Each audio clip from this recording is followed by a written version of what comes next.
Chicos, ¿cómo están? Bienvenidos a un video más. Esto es Medicina en Blog y en el video de hoy vamos a responder a este comentario. En el video de la actualización de hipertensión nos dicen: hola, buenas noches. Y en los casos de los pacientes que llegan al ambulatorio con cifras tensionales altas, ¿cómo sería el abordaje?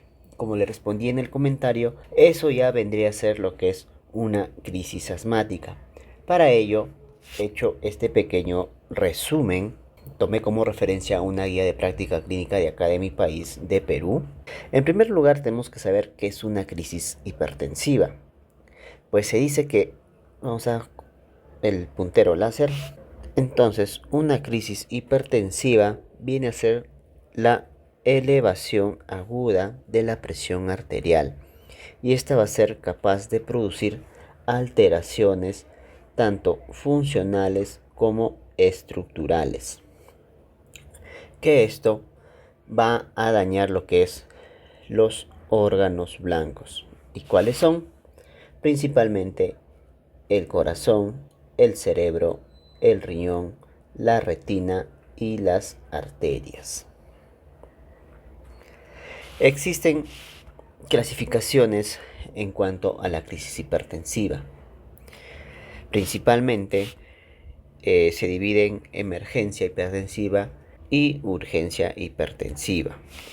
Hablamos de una emergencia hipertensiva cuando la presión arterial es mayor a 220 milímetros de mercurio, la presión arterial sistólica, y la presión arterial diastólica es mayor o igual a 120 milímetros de mercurio. Además de estas cifras tensionales altas, tiene que estar asociado a una disfunción inminente o progresiva de los órganos blancos, y esto compromete la vida del paciente. Va a ocurrir lo que son daños irreversibles. El tratamiento de esta emergencia hipertensiva principalmente es endovenoso y requiere una monitorización de los signos vitales. Esta presión alta se debe corregir en minutos u horas. Las entidades que están asociadas a las emergencias hipertensivas son varias. Por ejemplo, dentro de las neurológicas tenemos la encefalopatía hipertensiva en fase aguda, un ictus isquémico también en su fase aguda, una hemorragia intracraneal en la fase aguda. En las entidades cardiovasculares tenemos al síndrome coronario agudo, el edema de pulmón y la disección aórtica aguda. Otras entidades: una hipertensión maligna, una insuficiencia renal aguda, o en caso de las gestantes, una preeclampsia grave, una eclampsia. La otra clasificación viene a ser la urgencia hipertensiva. Esta se dice que tiene cifras de presión alta mayor o igual a 180-110 milímetros de mercurio. Aquí no hay compromiso de órgano blanco. Los pacientes mayormente son asintomáticos o son síntomas inespecíficos y son leves. El tratamiento va a ser vía oral y debe ser corregida gradualmente en 24 a 48 horas. Hay otras clasificaciones, como por ejemplo la pseudocrisis hipertensiva, que estas van a ser elevaciones de la presión arterial y son más que todo reactivas y son transitorias. Esto ya sea por estimulación del sistema nervioso simpático, cuando hay, por ejemplo, estrés, un dolor agudo, cuando nos exponemos al frío, cuando tomamos algún fármaco o bebemos café o hacemos ejercicio físico. También puede estar relacionado a las técnicas de medición, que no haya una buena técnica de medición. En esta entidad también abarca la hipertensión aislada, antiguamente la que se conocía como la hipertensión de bata blanca.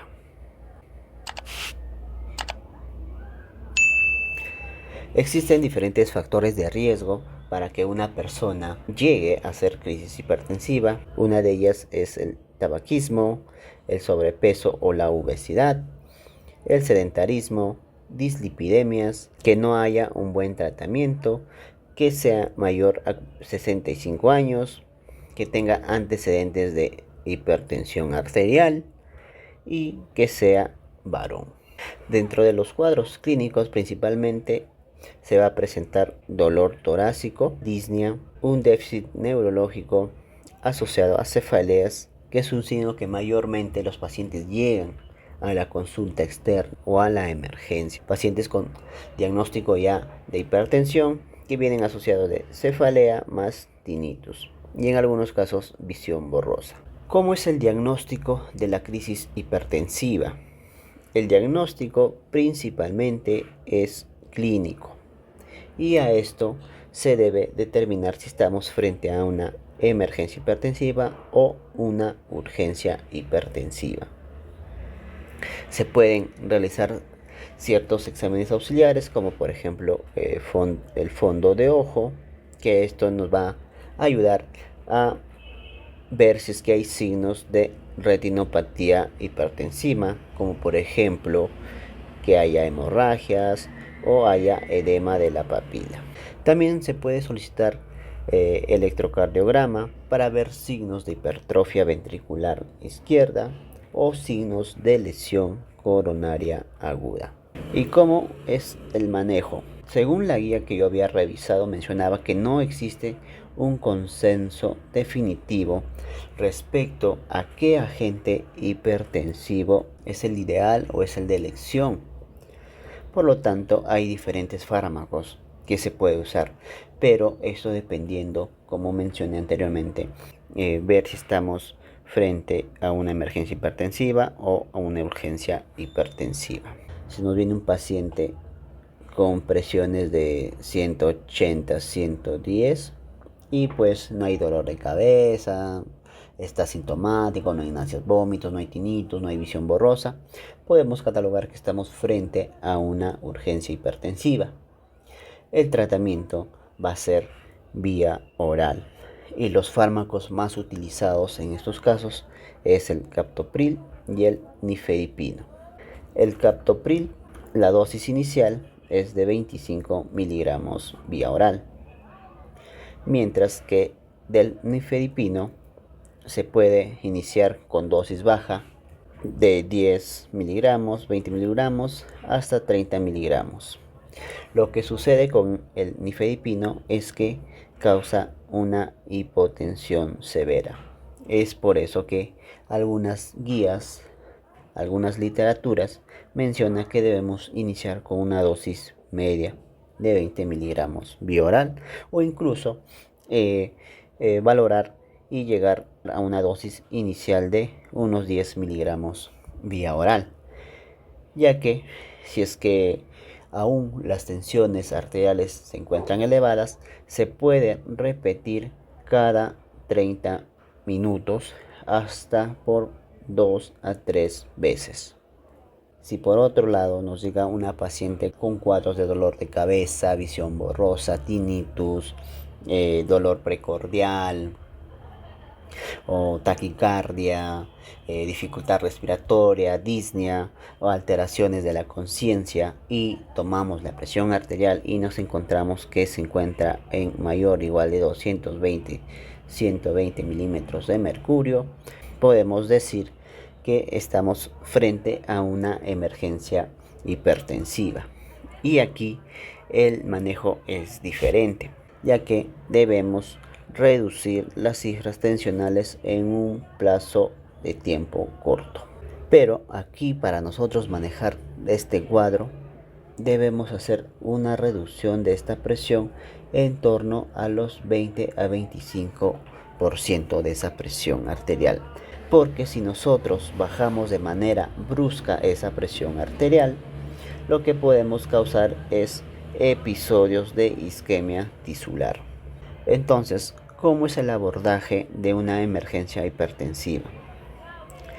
Existen dos formas de abordaje. Tenemos que ver si es que es un paciente con una lesión aguda extracerebral ya sea una disección de aorta o un edema agudo de pulmón, tenemos que hacer la disminución intensiva y más rápida de la presión arterial.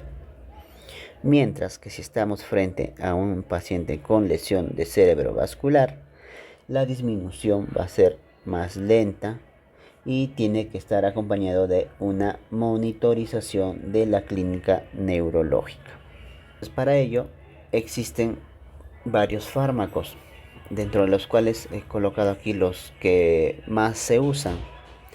Por ejemplo, el nitroprusiato sódico. Hay que tener en cuenta que no usar en gestantes, ya que es tóxico, es teratogénico, a una dosis de 0.25 a 10 microgramos por kilogramo por minuto en infusión lenta. Es un vasodilatador arterial y venoso. Mientras que la nitroglicerina, a una dosis de 5 a 100 microgramos, también en infusión endovenosa. Esto mejora el flujo coronario y se dice que este es el fármaco de elección en una emergencia hipertensiva cuando está asociada a un infarto agudo de miocardio. Otro fármaco es el labetalol, a una dosis de 200 a 400 miligramos vía oral, o a una dosis de 10 a 80 miligramos en bolos endovenoso cada 10 minutos. Y si es por infusión, a una dosis máxima de 2 miligramos por minuto.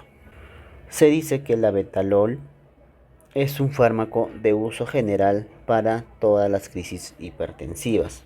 Pero ¿qué ocurre con el labetalol? Es que produce una broncoconstricción, bloqueo cardíaco y falla cardíaca. Es por eso que en algunos casos no se usa mucho cuando el paciente sufre de asma o el paciente sufre de una insuficiencia cardíaca, porque podemos agravar el cuadro. Hay otros fármacos también que ayudan a lo que es a la reducción de la presión arterial, como los diuréticos. En este caso el más usado es la furosemida.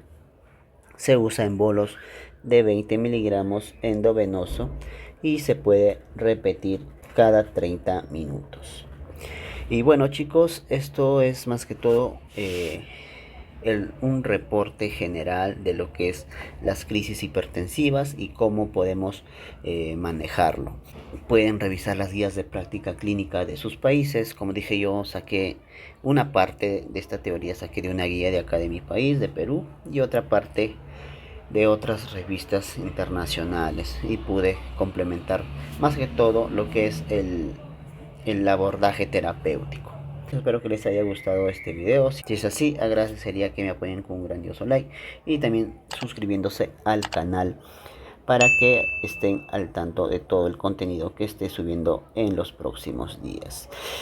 Me despido y nos encontramos en un próximo video.